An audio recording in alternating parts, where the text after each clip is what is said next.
Você sabe o que significa programar com classe? Gostaria de aprender como fazer um quadrinho cheio de bolinhas colidindo umas com as outras, igual esse aí do lado? Vem comigo, que hoje nós vamos ver coisas muito legais.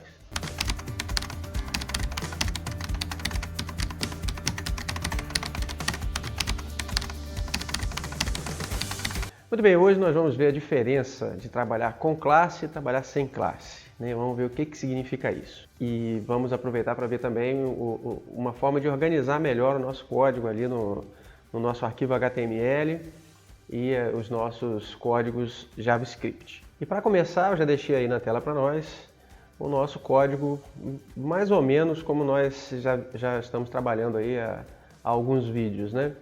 Nós temos ali o Canvas, a parte HTML, lembrando que isso aqui é um arquivo HTML, onde nós temos aqui uma tag HTML Canvas e temos na parte de script os comandos JavaScript para trabalhar com o nosso Canvas, fazer desenho e tal, que é o que a gente tem feito. Muito bem. Do jeito que está aí na tela, vocês podem perceber que ele faz basicamente a mesma coisa que nós já fizemos até aqui, Então ele pega o canvas e tal, e eu coloquei ele para desenhar um quadrado, um quadrado de 100 de largura e 100 de altura, a partir do ponto XY 150, 150. Então, para a gente ver como é que ficou, é só a gente pegar esse HTML e carregar no browser, Fica assim, ó. Fica assim. Um quadrado no meio da tela, só para a gente ter uma ideia do que está acontecendo. Agora, o que nós vamos fazer? Nós vamos organizar melhor o nosso código, porque quando a gente começa a trabalhar com programação e começa a entender melhor como as coisas funcionam, a gente vai organizando melhor o nosso código para depois a gente conseguir dar manutenção nele e ele ficar bonitinho.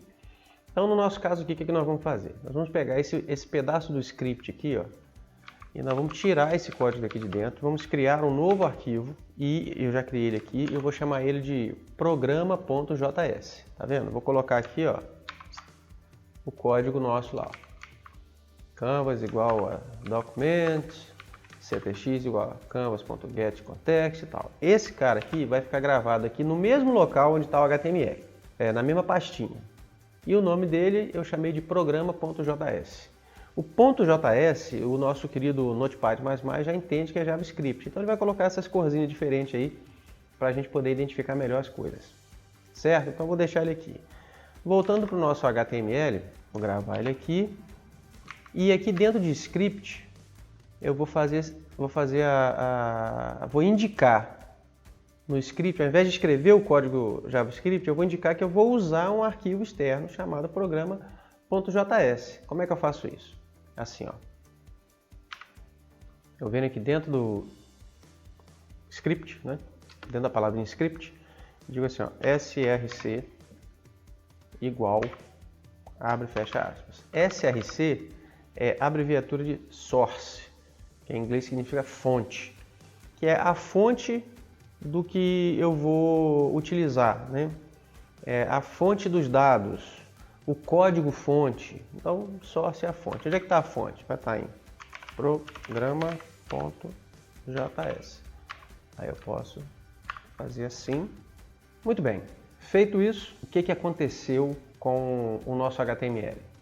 Bom, nosso HTML agora, na seção script, não tem mais o código JavaScript. Mas ele diz aonde esse código está.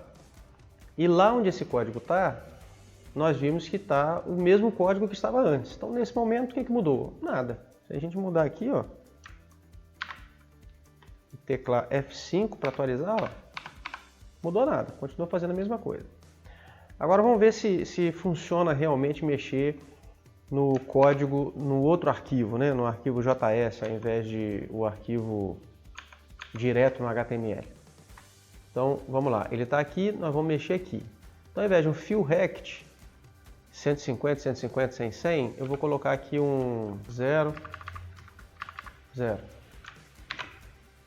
Pronto, agora eu vou lá no meu HTML e vou dar F5. Ó, mudou realmente. Então tá funcionando. Tá funcionando. Até aqui tá tudo bem com o nosso código, com a diferença de que agora nós vamos trabalhar direto no JavaScript. Agora, vamos entender aqui então a história de com classe e sem classe. No início da história da programação, não tinha essa história de classe. Era a programação procedural, que a gente chama. O que é programação procedural? É a programação onde seu código parece uma receita de bolo. E você segue essa receita passo a passo. E da forma que a gente vê no debug, né, a gente executa linha por linha e tal. Então é muito semelhante à receita de bolo mesmo. Então imagina que você pegou lá uma receita de bolo, aí você tem lá na sua receita de bolo o bolo, o recheio e a cobertura. Aí você pega lá, vou fazer o bolo. Aí tem lá, ingredientes. É como se fossem as nossas variáveis, né? Aí você pega os ingredientes, modo de fazer. Aí mistura isso com isso, bate trigo com ovo, com leite, sei lá, né? Leva ao forno, não sei o que e tal. Bom, agora vamos pro recheio. Pega lá, sei lá, doce de leite, chocolate e tal, faz assim, faz assado. Cobertura. Você vai pegar o açúcar, vai bater, vai fazer chantilly com não sei o que e tal. Essa é a receita de bolo, chama-se programação procedural. Com o tempo, a coisa foi evoluindo, os códigos foram ficando mais sofisticados e mais exigentes até, né? E aí se desenvolveu a história de classe. O que é classe? É como se você fosse fazer uma receita de bolo com classe. Como é que você faz uma receita de bolo com classe? Você, na verdade, você não faz. Você manda fazer. Porque quando você tem classe, você é chique, você é o chefe, você não vai colocar a mão na massa, você vai mandar fazer. Então você pega ali, por exemplo, sua receita de bolo, mesma receita, que a receita é a mesma. A forma de fazer é que você vai mudar um pouquinho. Então você pega lá, receita do bolo, da massa, do recheio e da cobertura. Ingredientes. Você vai pegar os ingredientes? Não. Você vai falar assim, fulano, você vai pegar seu primeiro assistente lá, fulano, vai lá e pega esses ingredientes aqui. Ciclano, vai lá e pega os ingredientes da cobertura. Beltrano, vai lá e pega os ingredientes do recheio. Agora vamos seguir a receita aqui. Para fazer a massa, tem que bater isso com isso com isso. Fulano, pega aí, bate aí. Você, Ciclano, agora você vai fazer o chantilly e você, Ciclano, vai fazer o recheio. Isso é fazer um bolo com classe. Na programação é mais ou menos a mesma coisa. A classe, ela é uma entidade, vamos dizer assim, né? Ela é um bloco de código que está organizado dentro de uma estrutura com uma funcionalidade bem específica, né? Então, bater a massa, né, seria uma funcionalidade específica que você colocaria num lugarzinho separadinho só para aquilo. Fazer o recheio, você faria também, você vai pegar esse código que faz o recheio e vai colocar ele num cantinho específico só para isso. E assim sucessivamente. Então você programar com classe, ao invés de você fazer uma receita de bolo linha por linha, passo a passo, é você pegar e colocar cada funcionalidade num local específico, separadinho, bonitinho, para a hora que você precisar, você pega essa funcionalidade, pega essa classe e utiliza ela. Nós não vamos entrar aqui em muitos detalhes sobre classes, não, porque aí a gente vai entrar em vários conceitos. Classe, objetos, classe estática, classe dinâmica, herança e etc, etc. Não vamos entrar em muitos detalhes, não. Nós vamos ver mais ou menos o funcionamento aqui e entender, né, na prática como isso funciona. Então no nosso código aqui, na prática, isso aqui é uma programação procedural. A gente veio aqui, pegou, executou uma linha, aqui executou outra linha, aqui executou outra linha. Entenda o seguinte, mesmo trabalhando com classe, os códigos vão ser executados de forma procedural também, né? Lógico, é linha por linha. Mas vocês vão ver que há uma pequena diferença na forma de utilizar certos códigos e até para facilitar a nossa vida. Então, vamos lá aqui no JavaScript criar já algumas classes para nós e vão facilitar a nossa vida. Vamos começar assim, ó. Vamos criar uma classe já para guardar as coisas relacionadas ao nosso canvas. Então eu vou criar aqui, ó, classe, assim que a gente cria classe no JavaScript, ó, class, a gente usa a palavra class, e dá o nome da classe. Nós vamos chamar a classe de canvas. Classe canvas. Ela começa aqui e ela termina aqui. Tá? Esse código aqui, ó, só para a gente entender, quando a gente pega aqui, ó, document, ponto, alguma coisa, esse document aqui, ó, ele é uma classe. Na verdade, ele é um objeto de uma classe. A gente vai entender melhor isso aí. Mas ele está aqui, ó, representando uma classe. Assim como o próprio canvas aqui, ó, ele é o resultado desse getElementById aqui, ele também é um representante de uma classe. Assim como o próprio CTX, que é o contexto, também é um representante de uma classe. Tá? Aí na classe CTX, por exemplo, o fillRect é uma função ou um método da classe que o CTX representa. Aqui tá bom. Muito bem, quando você cria uma classe no JavaScript, o JavaScript ele é muito flexível. Como eu falei no vídeo anterior, ele é dinamicamente tipado, né? Então as definições das coisas são feitas à medida que você vai escrevendo o código, você não tem muita rigidez. Nas linguagens mais fortemente tipadas, como o próprio Java, entendo, Java e JavaScript só tem em comum a palavrinha Java, mas o funcionamento é completamente diferente, tá? Não tem nada a ver uma coisa com a outra. Então não pense que JavaScript e Java é a mesma coisa, porque não é, tá? Então no Java, no C++, no C Sharp, no Pascal, no Delphi, você tem uma estrutura bem rígida para você escrever uma classe, né? Estrutura de propriedades, atributos e tal. No JavaScript a coisa corre mais solta, ele facilita muito a nossa vida. Facilita de um lado e às vezes até complica do outro por ser tão flexível. Mas nós vamos utilizar aqui de forma bem prática. A classe, em qualquer linguagem, ela tem uma função especial, que é o construtor da classe, que é quando você cria um objeto daquela classe, ele automaticamente vai executar o construtor. Como que você define um construtor aqui no JavaScript? Escrevendo assim, ó, constructor. E aí o constructor, ele é uma função, começa aqui, termina aqui. E as funções de dentro da classe aqui, olha, elas não precisam da palavrinha function, né? Elas vão direto ali para o nome da função. Então tá, então eu coloquei no meu construtor. Isso significa que quando eu construir a classe Canvas, ele automaticamente vai rodar o que está dentro do construtor. E o que eu quero que seja executado automaticamente quando eu criar a minha classe Canvas? Eu quero que ele já pegue o meu Canvas do Documents e o meu CTX. Vou colocar aqui, ó. Esse código vai mudar um pouquinho aqui, ó. Eu vou fazer assim, ó, this.canvas e this.ctx igual a this.canvas. Então, quando eu digo this.canvas, significa que esse this aqui, ó, eu estou me referindo a algo que pertence à própria classe Canvas. Ou seja, a gente diz que isso é uma propriedade dessa classe. Sendo ela uma propriedade dessa classe, a gente pode acessar essa informação por fora da classe. Ou seja, alguém que utilizar essa classe vai poder usar essa informação assim como eu estou usando. Se fosse uma variável qualquer, não. Ninguém poderia usar, apenas a própria classe. Mas como eu disse que isso aqui é uma propriedade, quem utilizar isso do lado de fora da classe vai poder ver também.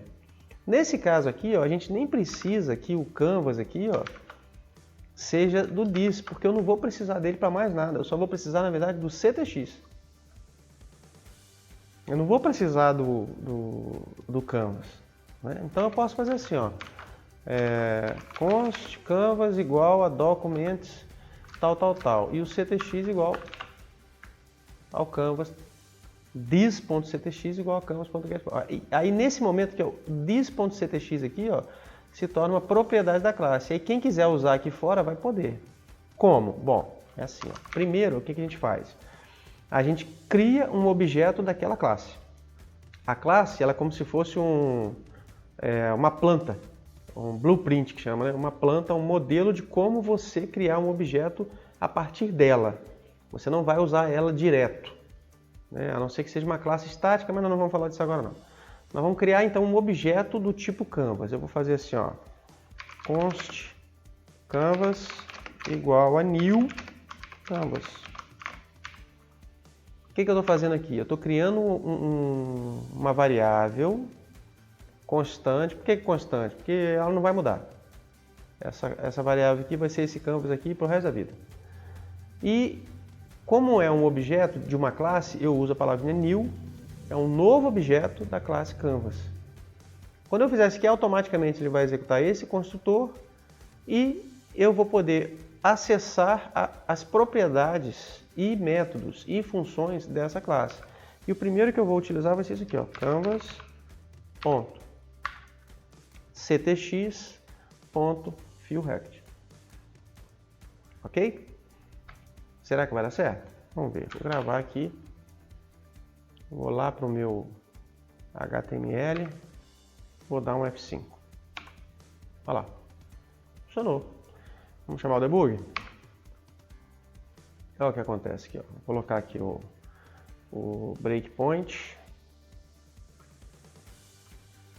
F5, breakpoint parou ali. Quando eu teclar aqui o F11 ele entra na função que está sendo executada. Então, F11. Então, ó, aí entrou lá no construtor. Quando eu dei o new canvas, ele entrou aqui no construtor. O que ele vai fazer? Ele vai criar aqui o canvas e vai pegar o CTX.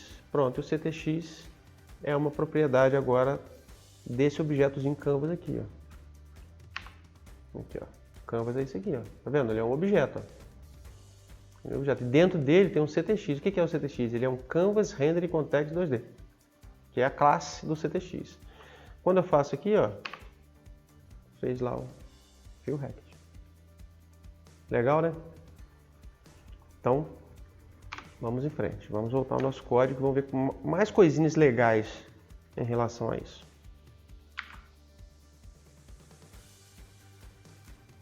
Muito bem, uma vez agora que eu criei uma classe Canvas, eu posso criar funções dentro dela que podem facilitar a minha vida.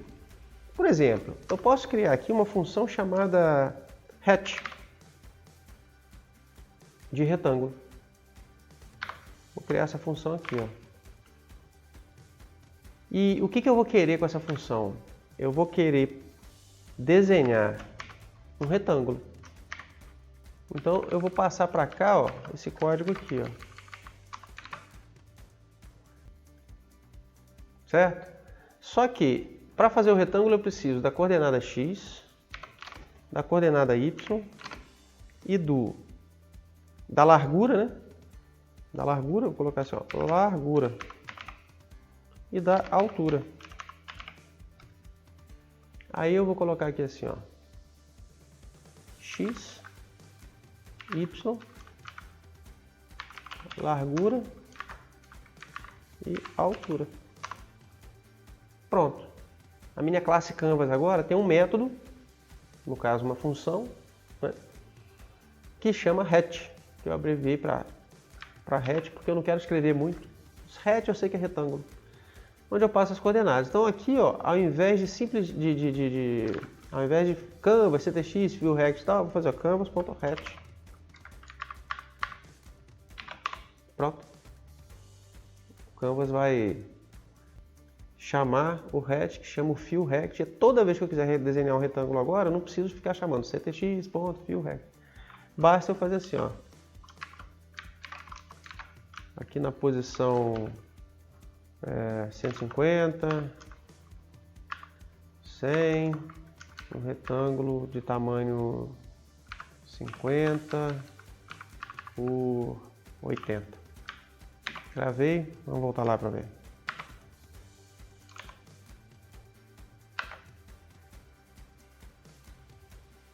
F5. Ó, criei o canvas. Ele está com breakpoint aqui, ó. Exatamente no hatch. Vou chamar o hatch, ó, 10. Ah, entrou lá, ó, fez o fillRect. E deu zebra.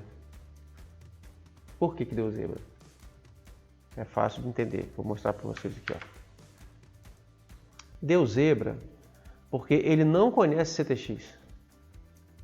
Não existe uma variável ali chamada CTX. Mas existe uma propriedade. Para acessar uma propriedade, eu faço assim. Opa. Faz assim, ó. Ok? Aí sim, aí ele sabe que está acessando a propriedade CTX. Vamos ver? F5. Ó, já parou lá. Ó. O breakpoint sumiu daqui. Então, F10, ó, desenhou. Aí saiu daqui e veio para cá, 150, 150, 50, 80, F10. Olha lá, 150, 100, largura 50, 80. Ali. 8. Então, uma classe, ela também vai ter essa finalidade de facilitar a nossa vida. Às vezes, ao invés de você ter que ficar toda hora chamando um monte de coisas para fazer uma coisinha pequena, você cria ali um método na classe que já faz isso para você. E aí, quando você precisar usar, você chama de forma simples. Ah, poderia ser uma função separada? Poderia. Aí seria procedural, né? Você não estaria programando com classe. E vocês vão ver mais para frente um pouquinho que trabalhar com classes com suas responsabilidades bem definidas agiliza e ajuda muito na hora que você precisa fazer várias interações, várias repetições, vários loops, tá bom? Então vamos voltar para o código aqui. Muito bem, então eu já tenho a minha classe Canvas. Vamos fazer agora uma nova classe para desenhar uma bolinha. Vamos fazer uma classe para desenhar uma bolinha? Como é que eu faço para desenhar uma bolinha? A gente viu no vídeo anterior desenhando ponto a ponto. Hoje nós não vamos fazer assim, nós vamos usar hoje uma função do Canvas, né, do CTX ali, do Context, chamada Arc. Então nós vamos até criar aqui já na classe Canvas, aqui, ó, a função círculo. Circ. Ok? O que a função círculo vai fazer? Ela vai fazer assim, ó, this.ctx.arc. O arc recebe quais parâmetros? Ele recebe o x e o y, que são o centro da circunferência. Aí ele recebe também o raio, que é o raio da circunferência. E o arc ele é tão legal que ele diz aonde começa e onde termina a circunferência. Pode fazer um semicírculo e tal, mas a gente quer fazer o círculo inteiro. Então nós vamos começar no zero, no ângulo zero, e terminar no 360. Só que aqui é radiano, não é 360, né? Então um círculo completo, né, o 360 graus, equivale a 2 vezes o π. 2π é 360 graus. Então nós vamos usar aqui a classe math com a função π e vamos usar aquilo ali. Vamos ver se isso funciona? Vou colocar aqui na posição certinha. Então aqui eu vou fazer assim, ó, circ. Ah, mas agora eu tenho que passar para ele aqui essas variáveis, né? Essas 3 variáveis aqui, ó.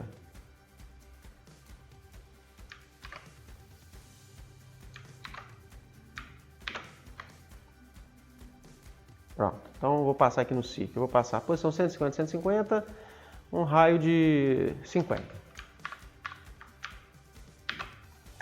Mas aqui tem um outro detalhe, que é o seguinte, o arc ele não funciona igual o fill rect. O fill rect ele é independente, ele já preenche, ele já faz o retângulo e preenche. O arc não. O arc ele está dentro daqueles esquemas do Canvas que você precisa iniciar um caminho, é igual aquela estrela. Lembra da estrela no vídeo anterior? Então, é assim também. Então você tem que fazer assim, você tem que fazer o path.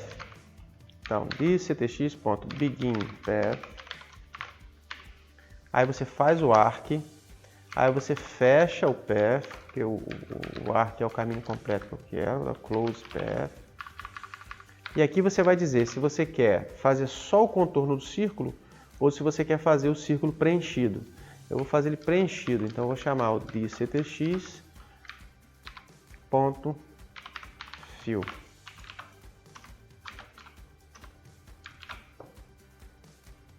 Pronto, esse é o comando completo para você fazer um círculo. Vamos ver se vai funcionar? Vamos lá.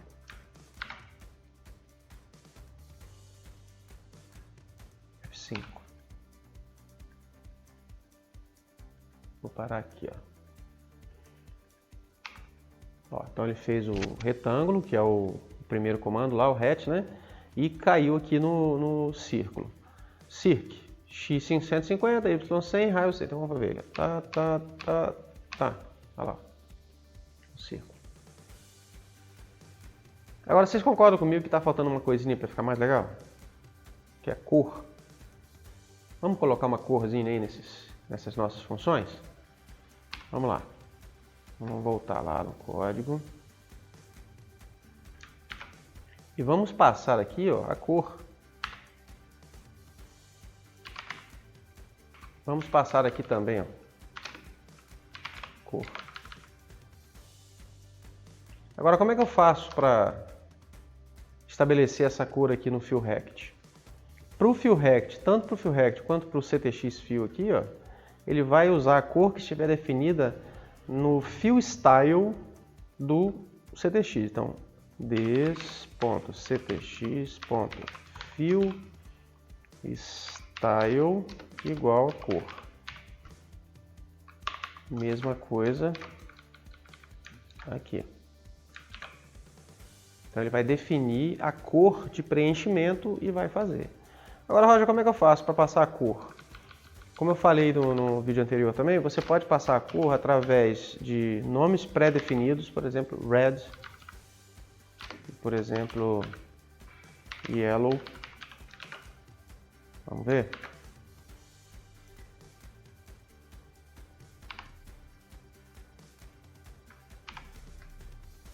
Então ele tem algumas cores pré-definidas. Você também pode passar o código da cor em hexadecimal. E aí você faz assim, ó. Dólar não, tralha. E as cores aqui, se eu fizer assim, ó, FF 0000, vamos ver o que vai acontecer.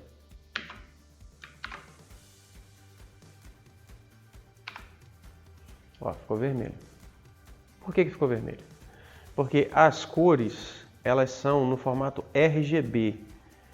Então aqui indica que é um número, aqui indica 2 caracteres, que é um hexadecimal para o R, de red, depois 2 para o G e depois 2 para o B. Quer ver?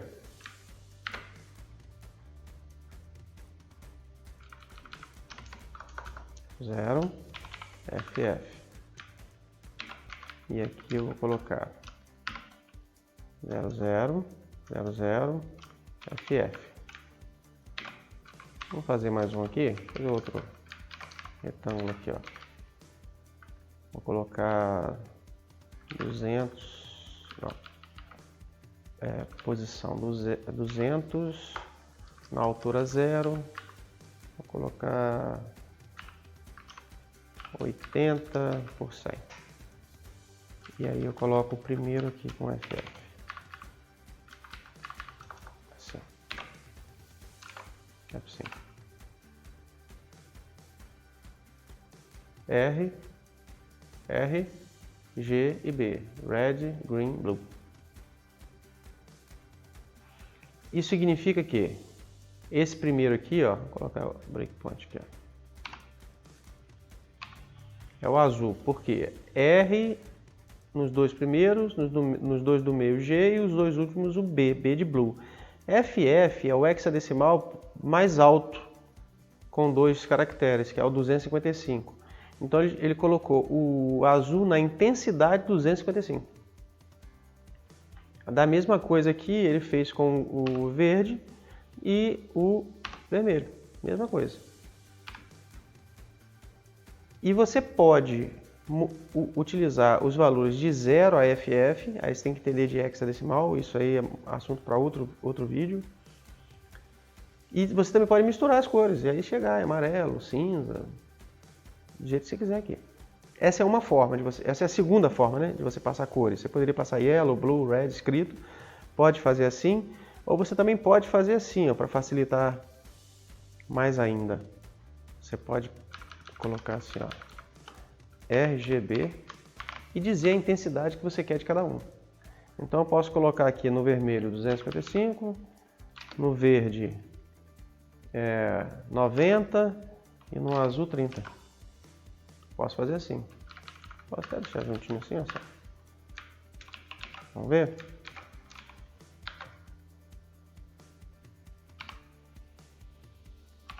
a cor que deu. Deu um laranja, né? Então essas são as formas. Eu estou mostrando isso para vocês que daqui a pouco isso vai ser bastante útil para nós. Tá bom? Então vamos voltar lá para o código. Então agora eu já tenho um método para fazer um retângulo, um método para fazer um círculo. Certo? Nós vamos trabalhar hoje majoritariamente com círculo. Então, trabalhar com círculo. E aí nós vamos fazer o seguinte. Eu vou criar uma classe para fazer círculo. Tá bom? Então vamos fazer assim, ó, class círculo.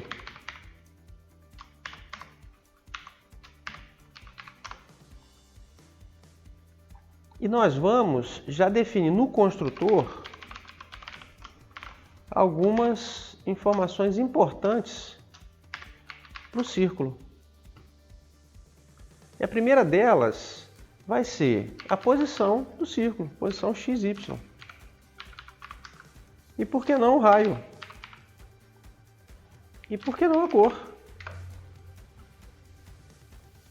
Olha que beleza, nós vamos criar então essa classe círculo. E vamos atribuir aqui já as propriedades dessa classe, que são this.x igual ao x que foi passado aqui, ó.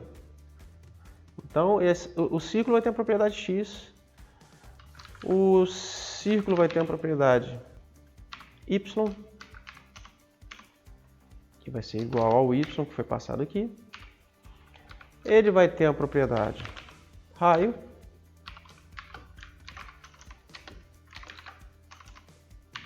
e ele vai ter a propriedade cor.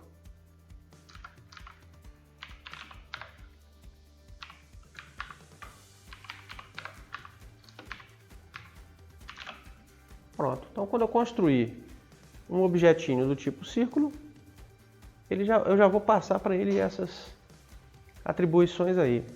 E já vou fazer o seguinte também. Eu vou criar um método no círculo que é um método que é para ele desenhar ele mesmo num canvas. Querem ver? Ó? Vou criar aqui, ó, desenha.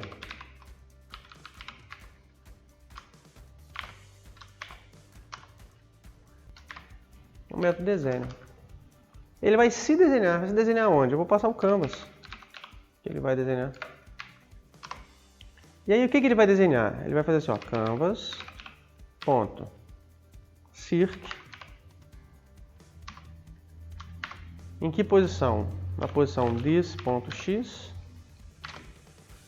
this.y, com o raio this.raio e com a cor this.cor. Pronto. O que eu vou fazer aqui embaixo agora? Eu não vou mais fazer isso aqui. Eu vou fazer assim, ó, vou criar um objeto C de círculo igual a new círculo. E eu vou iniciar ele com esses dados aqui, ó. X, Y, raio e a cor. E aí eu vou fazer assim, ó, C.desenha nesse canvas aqui, ó. Certo? Olha que construção mais diferente do que a gente havia feito antes. Veja que é como se a gente fosse aquele chefe que não está fazendo nada diretamente, está mandando fazer. Então, ó, canvas, me faz aí um círculo. Agora nem isso mais, agora eu estou falando círculo. Criei você, toma aí, você tem esses ingredientes aí. Agora você faz o seguinte, você pega esse canvas aí e se desenha aí. Veja que é uma forma um pouco diferente de você trabalhar na programação. E isso tem muitas implicações. Mais para frente nós vamos ver muitas delas. Hoje nós vamos ver só algumas. Então eu vou gravar isso aqui. O efeito prático disso aí, o que é? Ele fez a mesma coisa. Vamos ver? Então, vou dar um F5. colocar um breakpoint aqui. Aí vamos lá, criei o canvas. Criei o círculo. Se eu der um F11 aqui, ele cai no construtor. Ó. Tá. Aí faço, ó, desenha. Desenhou lá. Agora nós vamos começar a ver algumas coisas práticas que a gente pode fazer por ter essa estrutura. Vamos pensar no seguinte aqui, ó. Imagine que eu queira colocar na tela aí agora 10 bolinhas. Com o código procedural é mais chatinho. Aqui vocês vão ver que vai ser bem fácil. Querem ver só? Vamos voltar lá para o código, né? Eu quero 10 bolinhas. Como é que eu faço para fazer 10 bolinhas? Bom, eu vou precisar certamente de um loop, certo? Então eu vou fazer assim, ó. Eu vou criar aqui uma variável var i igual a 0. While i menor que 10. Vou fazer um loop até 10. E vou fechar meu loop aqui com i mais.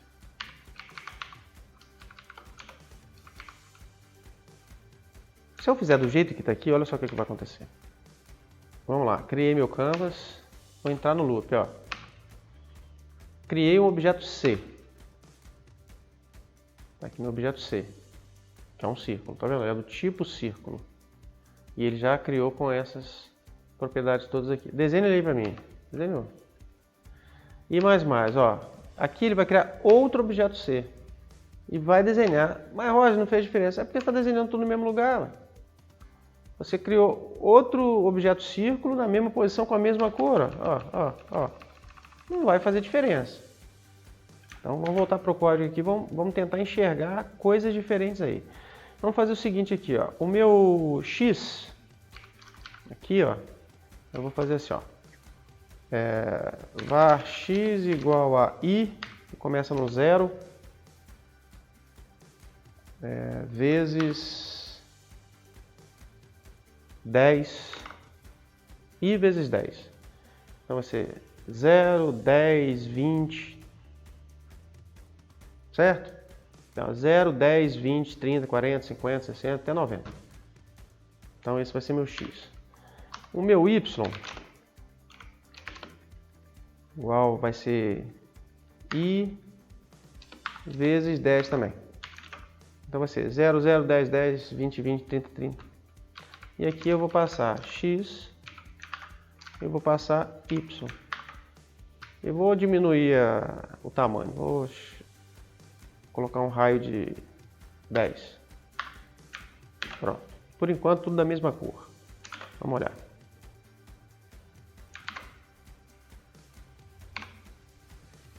Temos aqui e tal, pegamos o primeiro x, o primeiro y, criou aqui e desenhou. Ó, lá em cima, 0, 0. O raio está no 0, 0, então quase não dá para ver porque ele está aqui bem no cantinho. Ó. Vamos para o próximo. Opa, desceu um mancadinho. Desceu mais, ó. Desceu mais, ó. Olha lá. Das 10 bolinhas. Uma mais embaixo que a outra, afastando um pouquinho para lá, um pouquinho para cá. Certo? Então, vejam que nesse loop aqui, o que eu tive que fazer para ter 10 bolinhas? Só criar de novo dentro do loop aqui, ó. Agora nós vamos voltar lá no código e vamos ver uma outra coisa muito legal, que é o random. O que é o random? Normalmente quando você vai mexer, por exemplo, com jogos, você precisa de uma forma de sorteio, de sortear uma posição. Por exemplo, eu quero que a primeira bolinha ali caia numa posição completamente diferente da segunda, e eu não quero saber qual é a posição, eu quero que ele sorteie para mim. Como que você faz isso? Você tem, no próprio JavaScript, na math, onde a gente pega lá o pi, seno, cosseno, outras coisas, você também tem o random. O random ele te fornece um número aleatório, um número qualquer.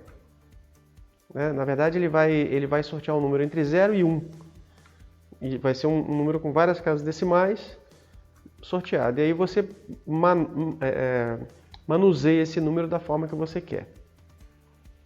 E aí a gente pode fazer o seguinte código. Eu já tenho pronto aqui um pequeno código, que é uma função que te dá um número randômico entre uma faixa e outra. Eu quero um número entre o número tal e o número tal. Vou pegar ele aqui para a gente dar uma olhada.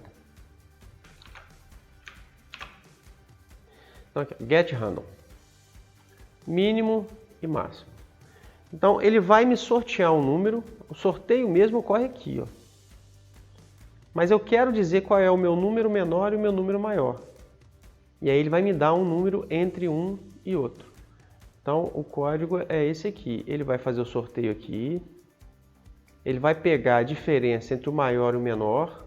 Vai multiplicar essa diferença pelo número que foi sorteado e vai somar com o meu número menor. Isso aqui me garante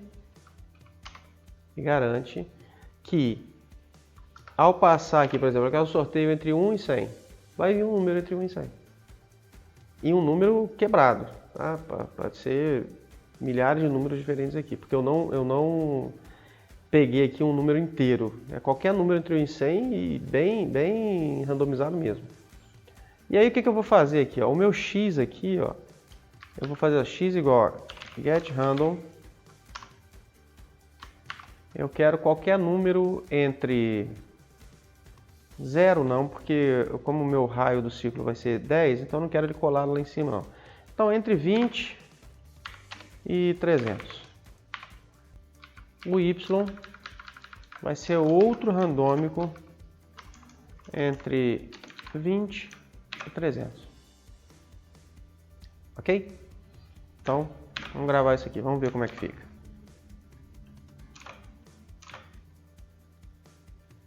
F5. Então, vamos parar aqui, ó. Então, o x aqui, ó. 42.772 e tal. E o y? 115, tal. Criou o ciclo e desenhou ele lá. Onde ele foi parar aqui? O próximo aqui, x foi para 109 e o y foi para 276. Onde foi parar? Vamos lá. Ó. Tá aí. Se eu der um F5 aqui de novo, tudo de novo. Vou até tirar o debug, ó. F5, ó. Então, cada hora ele vai sortear um lugarzinho diferente, para cada bolinha diferente, ó. Ok? Muito bom, né? Então tá. Agora o que nós queremos? Agora eu quero cada bolinha com uma cor diferente. Então, para a gente não perder muito tempo aqui, eu também já fiz um pequeno código que faz o sorteio da cor. Vou colocar esse código aqui para vocês. Ó. Vou explicar esse código aqui, ó, o get random color. O que ele vai fazer? Eu criei uma variável R que pega um random aqui, ó, de 0 a 255, porque cada cor, cada nível de cor, né, o R, o G e o B, pode ir de 0 a 255. Então eu mando ele sortear aqui entre 0 e 255, e como eu não quero fracionado, né, então eu dei um floor. Floor ele arredonda, ele corta as casas decimais arredondando para baixo. Fiz a mesma coisa para o G, fiz a mesma coisa para o B. E criei aqui uma variável C, que é o que vai retornar com o seguinte conteúdo. RGB, lembra que eu falei que a gente pode definir a cor com a palavrinha RGB? RGB, abre parênteses, o que veio no R, o que veio no G e o que veio no B. E aqui, ó, eu posso pegar essa função aqui, ó, colocar aqui, ó. Pronto, então ele vai sortear o X, vai sortear o Y, vai sortear a cor. Para ficar mais visível, tá? A gente pode fazer assim, ó, var cor igual a isso aqui. E aí a gente coloca aqui cor. Dá também. Fica mais fácil de ler o código, tá? Então vamos gravar isso aqui e vamos lá pro nosso camaradinho aqui, ó. F5, ó. F5 de novo, ó. Posições diferentes, cores diferentes. Tá vendo como é legal? Então tá, então agora eu já tenho lá 10 bolinhas. 10 bolinhas. E essas bolinhas, cada uma com uma cor diferente. Agora vejam que, eu quero 30 bolinhas, quero 50 bolinhas. Qual vai ser a dificuldade? Nenhuma. É só você vir aqui, em vez de menor que 10, você pode colocar menor que 50.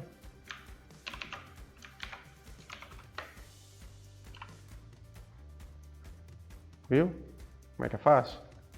Por quê? Porque usando classes e objetos facilita bem a nossa vida.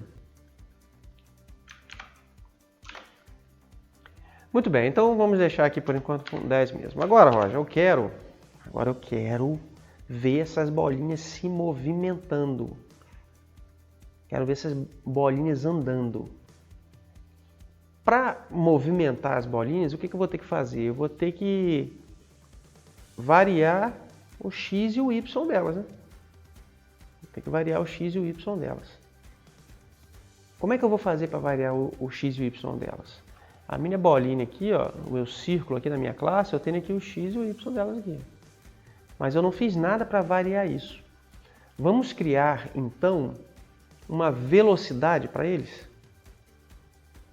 Só que agora eu vou fazer uma coisa bem legal, que também é muito usado em jogos, em movimentação, que é você, ao invés de usar simplesmente x e y ou uma informação de velocidade, é você usar vetores. E vetores aqui, quando eu falo vetor, eu estou falando de vetor matemático. O que é um vetor matemático? É uma coordenada, é um ponto xy. E com esse ponto xy, você consegue definir direção e velocidade.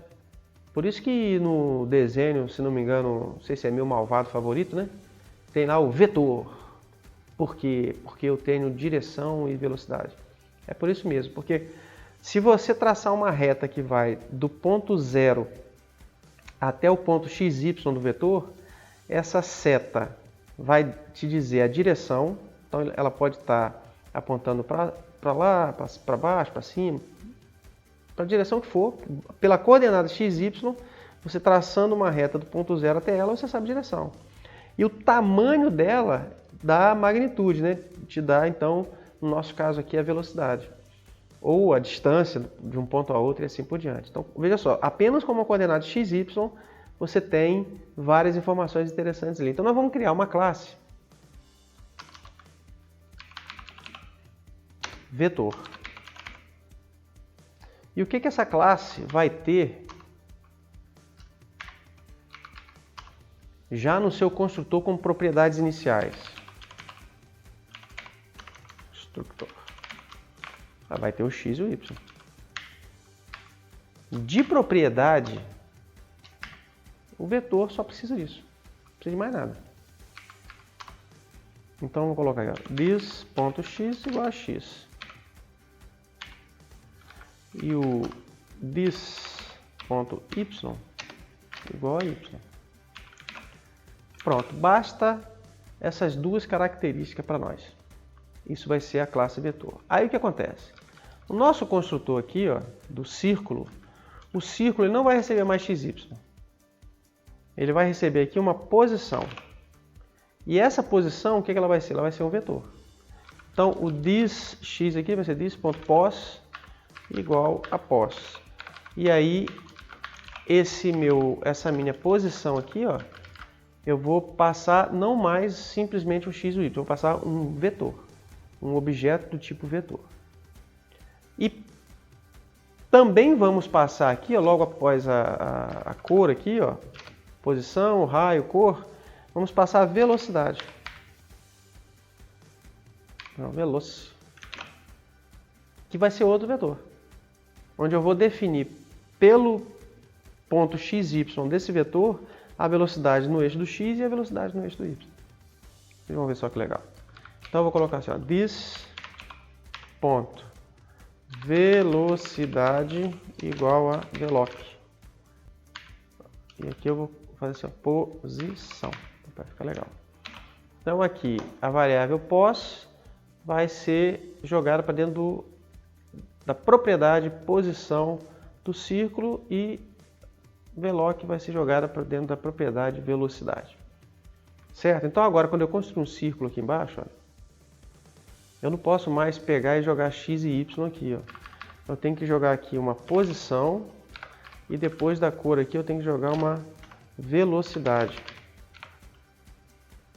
Certo? Então a posição eu vou fazer assim, ó.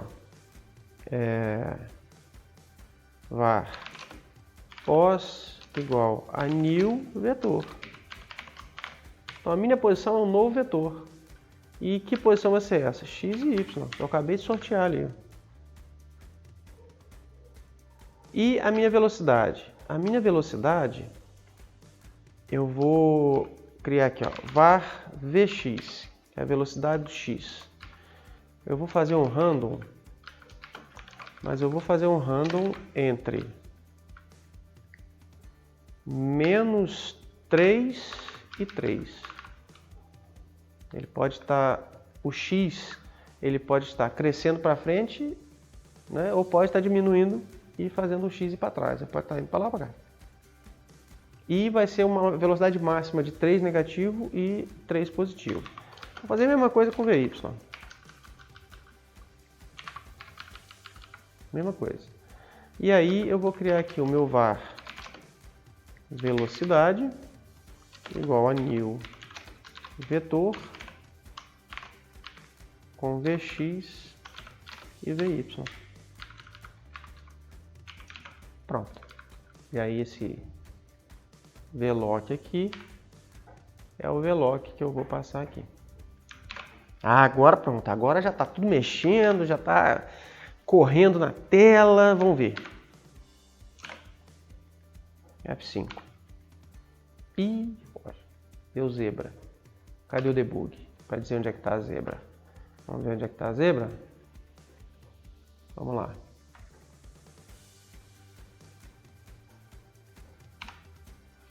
Então tá, então ele chegou aqui, calculou o x, o y, fez o pos aqui, ó, tá. Aí fez aqui o veloc, ó, 0.72 menos 0.02 e fez a cor, fez o círculo aqui, ó, o círculo com a turma toda lá, posição, e tal. Agora vamos desenhar, vamos entrar aqui no desenho dele para ver o que acontece, ó.